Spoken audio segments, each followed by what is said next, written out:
सदक अब्बासी साहब, नैब कानून ये कहता है कि खातून खाना और बच्चों के खिलाफ तहकीकात के लिए ठोस शवाहिद होने चाहिए। यहाँ पर ठोस शवाहिद अभी तक सामने नहीं आ सके, क्या कहते हैं आप इस पे?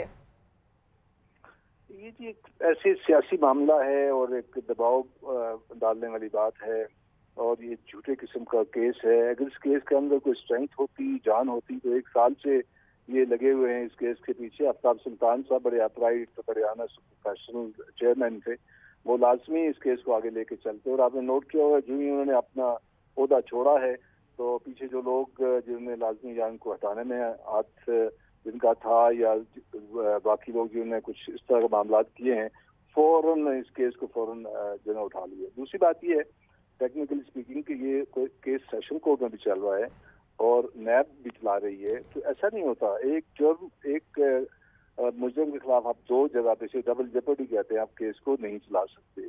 तो दूसरी बात, एक बात और भी है कि जब असल में जो केस था ना, जो मैरिट पे बना हुआ केस था, वो तो 3 केसेस, 3 गाड़ियां थी जो जरदारी लेके घर चला गया और एक गाड़ी मर्सिडीज जो नवाज शरीफ लेके घर चला गया। उनके केसेस तो बने हुए थे जो इन्होंने नैब का लॉ अमेंड करके खत्म कर दिए।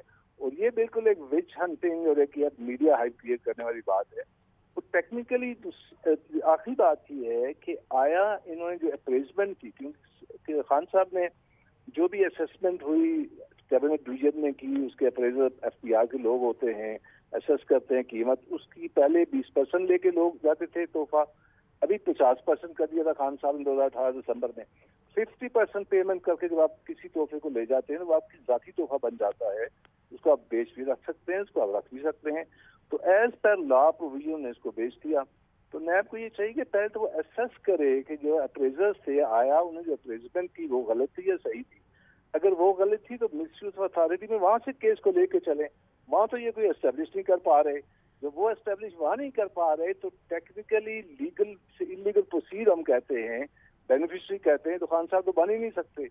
पहले जो बेस है केस का वही इनसे नहीं बन रहा, वही झूठ वही इनके पास नहीं है, तो ये केस आगे क्या बनाएंगे? क्योंकि मैंने तो 14 साल नैब में सर्व किया है, मुझे पता है कि आपको पहले 4 ट्रेन करना होता है, बेस बनानी होती है केस की, मिसयूज ऑफ अथॉरिटी आपको ऑफिशियल की बनानी पड़ेगी, फिर आपको खान साहब में कहीं बेनिफिशियरी में लाना पड़ेगा, वो इनके पास तो है नहीं।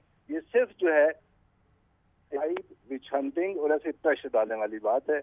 और इस केस की अगर आप देखें, असेसमेंट अगर होती है तो ये घड़ी करोड़ की है, 50 लाख की है, तो नैब से कोई ये पूछे कि आया आपके एम्बट में आती है, इतने कम वैल्यू की कोई चीज इनके एम्बट में नहीं आती। इनका लॉ कहता है कि 50 करोड़ से कम चीज 50 लाख या 10 लाख की है, ये नहीं ले सकते।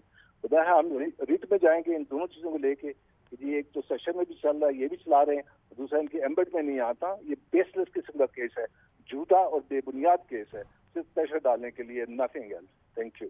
अब्बासी साहब, ये फरमाइएगा कि ठीक है, जो केस का मेरिट है उस पर आपने बताया, जो प्रेशर है वो तो अब नज़र आ रहा है क्योंकि जैसे इस्तीफ़ा कबूल हुआ उसके बाद नोटिस भी आना शुरू हो गए। लेकिन अगर सिर्फ इस हम तोशाखाना इनके ये जो मामला है इसकी हम बात कर लें, आपको नहीं लगता कि जो वज़ीर आज़म का जो ऑफिस है या इस ओहदे को किसी भी तरह से ऑफिस ऑफ प्रॉफिट बनाना, यानी कि एक प्रॉफिट के लिए इस्तेमाल करना, जो इल्ज़ाम लगाती है इस वक्त जो मौजूदा हुकूमत है, वो ये कह रही है ना कि जी आपने चीज़ खरीदी और ज़्यादा पैसों में बेची है आपने, यानी इसको एक ऑफिस ऑफ प्रॉफिट बनाया, तो ये कॉन्फ्लिक्ट ऑफ इंटरेस्ट नहीं है आपके ख्याल में? देखिए, आप पूरे लॉ को अमेंड करें ना, आप एक पिक एंड चूज क्यों कर रहे हैं? आप 1947 से तोशाखाना मुगलिया खानदान से शुरू है। तोशाखाना वहां से खजाने को कहते थे, मुगल अपने खजाने के अंदर चीजें रखते, उसको तोशा कहते हैं। वहां से 47 में हमने इनहेरिट किया, पहले अंग्रेजों ने किया। तो आप 47 से शुरू करें ना, फिर उसमें शामिल करें सारे लोग जितनी बाहर जाते हैं, prime minister, president, head of state, बाकी जाते रहे हैं, आर्मी चीफ जाते रहे, नेवल चीफ जाते रहे, एयरफोर्स चीफ जाते रहे, वो भी गिफ्ट लाते रहे, वो सारे डिक्लेयर करें ना। जब कोर्ट में हम गए और वो एक एप्लीकेशन गई लाहौर में, यदि आप डिक्लेयर करें इनको, उस वक्त डिक्लेयर करें और अक्रॉस द बोर्ड सबका करें ना। आपने एक प्राइम मिनिस्टर को उठा के, उसने तो पीछे से ट्रेंड चला आ रहा है 45 साल 75 ईयर से, जो एक सेट प्रैक्टिस चल रही है, क्या उससे हट के काम किया है या कानून से हट के काम किया है? यस, कानून के अंदर किया है और उसी ज़ाब्ते के अंदर किया है। تو پھر آپ اس کو کوئی بھی نام دینا کی کوشش کر رہے ہیں تو میرا خیال ہے وہ غلط ہے، وہ صحیح نہیں ہے. It holds good for every one. تو سب کو ایک ہی لاٹھی سے آنکے نا میرے حساب سے. ٹھیک ہے، اکراس دا بورڈ کریں گا. ٹھیک ہے، بہت بہت شکریہ مصدق عباسی.